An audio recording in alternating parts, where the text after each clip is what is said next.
বিশ্বকাপ ফুটবল উন্মাদনায় মাতোয়ারা এখন পারস্য উপসাগরের দেশ ইরান। বুধবার তেহরানের রেভলিউশন স্কোয়ারে যেন তিল ধারণের জায়গা নেই। প্রিয় দলকে বিদায় জানাতে সমবেত হাজার হাজার মানুষ। স্বপ্নযাত্রার প্রথম ধাপে দলটি যাচ্ছে তুরস্কে। সেখানে চলবে কন্ডিশনিং ক্যাম্প।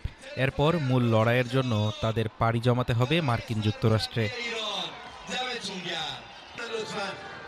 গোদার্দ নামের এক ভক্ত বলেন, আমি আমার প্রিয় জাতীয় দলের ভাইদের অনুরোধ করছি যেন তারা এই ৯০ মিনিট ইরানের জন্য তাদের সমস্ত হৃদয় দিয়ে খেলেন।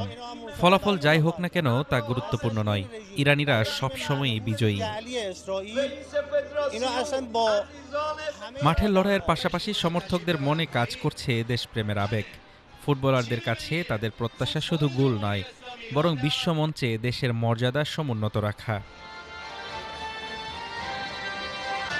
আরেক ভক্ত বলেন, আমার প্রত্যাশা তারা শক্তিশালী ফুটবল খেলবে। তারা যেন বুক ফুলিয়ে গর্বের সাথে জাতীয় সঙ্গীত গায় এবং বিশ্বকে আমাদের বীরত্ব দেখায়।